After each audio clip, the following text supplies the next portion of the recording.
আকাশবাণী খবর পড়ছি শাশ্বতী দত্ত। বিশেষ খবর হলো, তেলেঙ্গানার জাগতিয়ালে প্রধানমন্ত্রী নরেন্দ্র মোদী আজ বিজয় সংকল্প সভায় যোগ দেবেন। দিল্লি জল বোর্ড জেডিবির অর্থ তছরূপ মামলায় এনফোর্সমেন্ট নির্দেশালয় ইডি দিল্লির মুখ্যমন্ত্রী অরবিন্দ কেজরিওয়ালকে আজ তলব করেছে। মালদ্বীপে মানসিক সহায়তা পৌঁছে দেওয়ার কাজে নিযুক্ত ভারতের টেকনিক্যাল কর্মীদের কাজ চালিয়ে যেতে অনুমতি দেওয়ার ব্যাপারে গতকাল ভারত ও মালদ্বীপের মধ্যে উচ্চ পর্যায়ের কোর গ্রুপের বৈঠক হয়েছে। কলকাতার গার্ডেন রিচে নির্মীয়মান বহুতল ভেঙে পড়ায় ব্যাপক ক্ষয়ক্ষতির আশঙ্কা করা হচ্ছে। প্রাণ হারিয়েছেন দুজন। আইসল্যান্ডের রেক জেনেস উপদ্বীপে আগ্নেয়গিরি ফাটল থেকে নতুন করে অগ্নুৎপাতের ঘটনায় দেশটির দক্ষিণাংশে জরুরিকালীন পরিস্থিতি ঘোষণা করা হয়েছে। মেয়েদের প্রিমিয়ার লিগ ক্রিকেটে চ্যাম্পিয়ন হয়েছে রয়্যাল চ্যালেঞ্জার্স ব্যাঙ্গালোর। আসছে বিস্তারিত খবরে। তেলেঙ্গানার জাগতিয়ালে প্রধানমন্ত্রী নরেন্দ্র মোদী আজ বিজয় সংকল্প সভায় যোগ দেবেন। গীতা বিদ্যালয়ের ময়দানে একটি জনসভায় আজ ভাষণ দেওয়ারও কর্মসূচি রয়েছে তার। নিজামাবাদ, করিমনগর ও পেট্টাপল্লী সংসদীয় আসনে দলীয় প্রার্থীরা যোগ দেবেন এই সভায়। লোকসভা সদস্য অরবিন্দ ধর্মাপুরী এবং দলের নিজামাবাদ জেলা সভাপতি কে দীনেশ কুমার এই সভার প্রস্তুতি খতিয়ে দেখেন। উল্লেখ্য, গত 5 দিনের প্রধানমন্ত্রীর এটি তৃতীয় তেলেঙ্গানা সফর। দক্ষিণ ভারতের 5 রাজ্য সফরের অংশ হিসেবে দুদিন আগেই মালকাগিরিতে একটি মেগা রোড শোয়ে অংশ নেওয়ার পাশাপাশি নাগর কুর্নুলে বিজয় সংকল্প সভায় ভাষণ দেন শ্রী মোদী। অন্ধ্রপ্রদেশের পালনাডু জেলায় এক নির্বাচনী জনসভায় তিনি গতকাল অংশ নেন। এনডিএ জোট আয়োজিত এই সভায় তেলেগু দেশম পার্টির প্রধান এন চন্দ্রবাবু নাইডু ও জনসেনা পার্টির প্রধান পয়ন কল্যাণ উপস্থিত ছিলেন। এটি প্রধানমন্ত্রীর প্রথম নির্বাচনী জনসভা। প্রধানমন্ত্রী তার ভাষণে বলেন, অন্ধ্রপ্রদেশের মানুষ এনডিএর উন্নয়নের কর্মসূচির শরিক হতে চায়। অরুণাচল প্রদেশ ও সিকিমে বিধানসভা নির্বাচনে ভোট গণনা 4 জুনের পরিবর্তে হবে 2 জুন। নির্বাচন কমিশন সূত্রে গতকাল এই খবর জানানো হয়েছে। 32 আসনের সিকিম বিধানসভা এবং 60 সদস্যের অরুণাচল প্রদেশ বিধানসভায় 19 এপ্রিল এক দফায় ভোট গ্রহণ হবে। কংগ্রেস নেতা রাহুল গান্ধীর ভারত জোড়ো ন্যায়যাত্রার সমাপ্তি মিছিল গতকাল সন্ধ্যায় মুম্বাইয়ের শিবাজি পার্কে অনুষ্ঠিত হয়। রাহুল গান্ধী ছাড়াও কংগ্রেসের সাধারণ সম্পাদক প্রিয়াঙ্কা গান্ধী ভাদ্রা এবং বিরোধী আইএনডিআইএ জোটের বিশিষ্ট নেতৃবৃন্দ শরদ পাওয়ার, উদ্ধব ঠাকরে, এম কে স্ট্যালিন, চম্পাই সোরেন, তেজস্বী যাদব, ফারুক আবদুল্লাহ, মেহবুবা মুফতি সহ অন্যান্য নেতারা উপস্থিত ছিলেন এই মিছিলে। এর আগে শ্রী রাহুল গান্ধী দক্ষিণ মুম্বাইয়ে একটি জনসভায় ভাষণ দেন। মুম্বাইয়ে মহাত্মা গান্ধীর স্মৃতি বিজড়িত মণি ভবন থেকে আগস্ট ক্রান্তি ময়দান পর্যন্ত ন্যায় সংকল্প পদযাত্রা শেষে এই সভায় ভাষণ দেন তিনি। নির্বাচন কমিশন তাদের ওয়েবসাইটে সুপ্রিম কোর্ট থেকে পাওয়া ইলেকটোরাল বন্ড সংক্রান্ত বেশ কিছু তথ্য আপলোড করেছে। এই তথ্যগুলি www.eci.gov.in/candidate-political পার্টিতে লগ ইন করে পাওয়া যাবে। নির্বাচন কমিশন এক বিবৃতিতে জানিয়েছে, বিভিন্ন রাজনৈতিক দল সুপ্রিম কোর্টের নির্দেশ মোতাবেক বন্ধ খামে তাদের ইলেকটোরাল বন্ড সংক্রান্ত তথ্য জমা দেয়।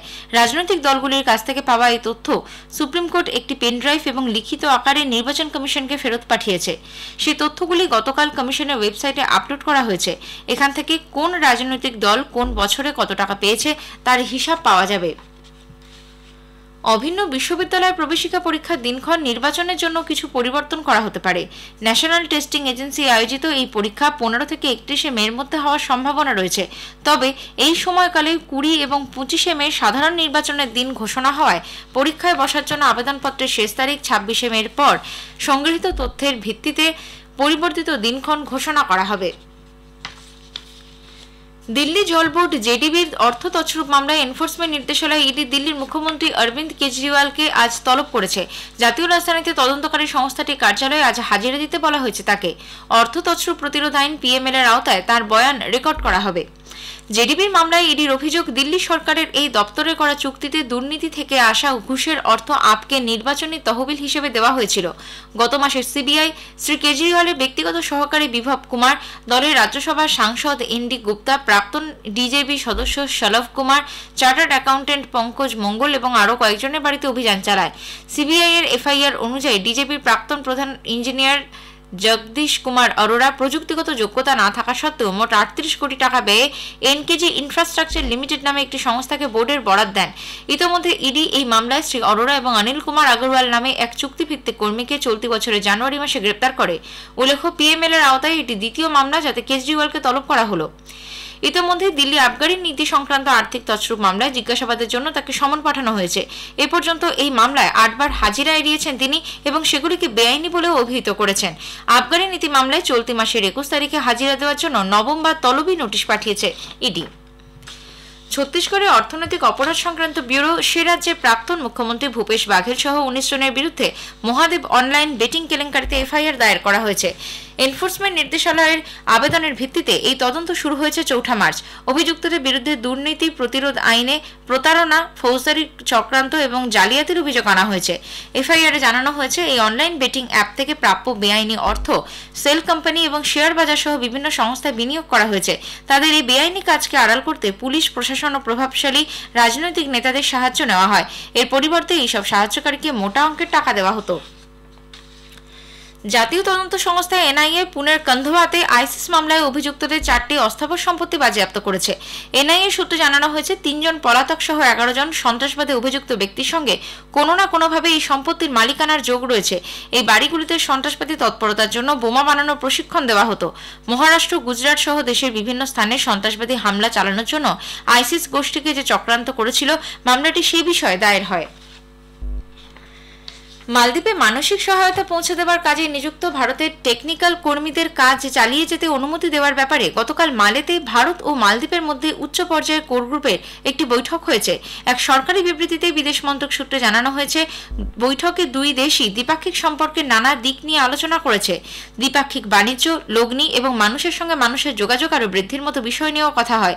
পরবর্তী বৈঠক হবে নতুন দিল্লিতে। খবর শুনছেন আকাশবাণী থেকে। পশ্চিমবঙ্গের কলকাতার গার্ডেন রিচে নির্মীয়মান বহুতল ভেঙে পড়ার ঘটনায় ব্যাপক ক্ষয়ক্ষতির আশঙ্কা করা হয়েছে। ইতোমধ্যে প্রাণ হারিয়েছেন 2 জন। গার্ডেন রিচে 134 নম্বর ওয়ার্ডের ফতেপুর ব্যানার্জিপাড়া লেনে মধ্যরাতের কিছু আগে নির্মীয়মান 5তলা এই বাড়িটি হুড়মুড়িয়ে ভেঙে পড়ে। আশেপাশের বেশ কয়েকটি ঝুপড়ি ধ্বংসস্তূপের নিচে চাপা পড়ে যায়। খবর পেয়ে ঘটনাস্থলে পৌঁছয় দমকল এবং বিপর্যয় মোকাবিলা বাহিনীর সদস্যরা। উদ্ধার কাজে হাত লাগান স্থানীয়রা। জখম অবস্থায় অন্তত 10 জনকে উদ্ধার করা হয়েছে বলে খবর। তাদের কলকাতার বিভিন্ন হাসপাতালে পাঠানো হয়েছে। এখনও ধ্বংসস্তূপ সরানোর কাজ চলেছে, ফলে অনেকেই চাপা পড়ে আছেন বলে আশঙ্কা। গ্যাস কাটার নিয়ে কাজ করছেন বিপর্যয় মোকাবিলা কর্মীরা। ঘটনাস্থলে ছুটে যান কলকাতার নগরপাল বিনীত গোয়েল সহ উচ্চপদস্থ পুলিশ আধিকারিকেরা। স্থানীয়দের অভিযোগ, সম্পূর্ণ বেআইনিভাবে বহুতলটির নির্মাণ কাজ চলছিল। রাস্তা অত্যন্ত সংকীর্ণ হওয়ায় বিপর্যয় মোকাবিলা বাহিনী ও দমকলের পৌঁছতে বেশ কিছুটা সময় লেগে যায়।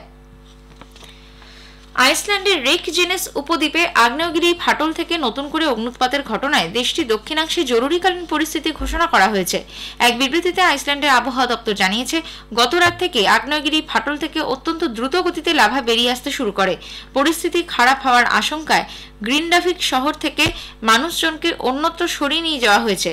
এই লাভা সমুদ্র পর্যন্ত পৌঁছলে পরিস্থিতি আরও সংকটজনক হতে পারে বলে আবহাওয়া দপ্তরের প্রতিনিধিদের অভিমত। ভারতীয় আবহাওয়া দপ্তর আইএমডি গাঙ্গেয় পশ্চিমবঙ্গে আগামী 3-4 দিন ঝোড়ো হাওয়া এবং বজ্রবিদ্যুৎ সহ বিক্ষিপ্ত থেকে মাঝারি বৃষ্টির পূর্বাভাস দিয়েছে। কোথাও কোথাও শিলাবৃষ্টিও হতে পারে। আবহাওয়া দপ্তর জানিয়েছে, ঝাড়খণ্ড, ওড়িশা, বিদর্ভ, ছত্তিশগড়, পূর্ব মধ্যপ্রদেশে 20 মার্চ পর্যন্ত বিক্ষিপ্ত থেকে মাঝারি বৃষ্টিপাতের সম্ভাবনা রয়েছে। ওড়িশা এবং ছত্তিশগড়ে আগামীকাল ভারী বৃষ্টির পূর্বাভাস দেওয়া হয়েছে। হিমালয় সন্নিহিত পশ্চিমবঙ্গ এবং সিকিমে আজ ও আগামীকাল হালকা বৃষ্টি ও তুষারপাতের সম্ভাবনা রয়েছে। প্রধানমন্ত্রী নরেন্দ্র মোদী বলেছেন, শ্রীনগরের ডাল লেকের পাশে এই প্রথম ফর্মুলা 4 গাড়ির প্রদর্শনীর আয়োজন জম্মু ও কাশ্মীরের সৌন্দর্যকে সকলের কাছে আরও বেশি করে পৌঁছে দিতে সহায়ক হয়ে উঠবে। মোটর স্পোর্টসের উন্নতির জন্য এই ধরনের উদ্যোগের প্রশংসা করেন তিনি। নবভারত সাক্ষরতা কার্যক্রমের অঙ্গ হিসেবে গতকাল 23টি রাজ্যে বুনিয়াদী সাক্ষরতা ও সংখ্যা জ্ঞানের পরীক্ষা FLNAT অনুষ্ঠিত হয়েছে। কেন্দ্রীয় শিক্ষা মন্ত্রক জানিয়েছে, প্রায় 37 লক্ষ পড়ুয়া এতে অংশ নেয়। অংশগ্রহণকারী প্রতিটি রাজ্য এবং কেন্দ্রশাসিত অঞ্চলের সব জেলায় এই পরীক্ষা অনুষ্ঠিত হয়। মেয়েদের প্রিমিয়ার লিগ ক্রিকেট WPL এ চ্যাম্পিয়ন হয়েছে রয়্যাল চ্যালেঞ্জার্স ব্যাঙ্গালোর। গতকাল উত্তেজনাপূর্ণ ফাইনাল ম্যাচে তারা দিল্লি ক্যাপিটালসকে 8 উইকেটে পরাজিত করে। অরুণ জেটলি স্টেডিয়ামে দিল্লি প্রথমে ব্যাট করে 113 রানে সকলে আউট হয়ে যায়। শেফালি বার্মা 44 রান করেন। 114 রানে লক্ষ্যমাত্রা নিয়ে খেলতে নেমে ব্যাঙ্গালোর 3 বল বাকি থাকতেই 2 উইকেট হারিয়ে জয়ের লক্ষ্যে পৌঁছে যায়। শেষ করার আগে খবরের বিশেষ কিছু অংশ আরও একবার। তেলেঙ্গানার জাগতিয়ালে প্রধানমন্ত্রী নরেন্দ্র মোদী আজ বিজয় সংকল্প সভায় যোগ দেবেন। দিল্লি জল বোর্ডের অর্থ তছরূপ মামলায় এনফোর্সমেন্ট নির্দেশালয় ইডি মুখ্যমন্ত্রী অরবিন্দ কেজরিওয়ালকে আজ তলব করেছে। কলকাতার গার্ডেন রিচে নির্মীয়মান বহুতল ভেঙে পড়ায় ব্যাপক ক্ষয়ক্ষতির আশঙ্কা করা হচ্ছে। খবর শেষ হলো।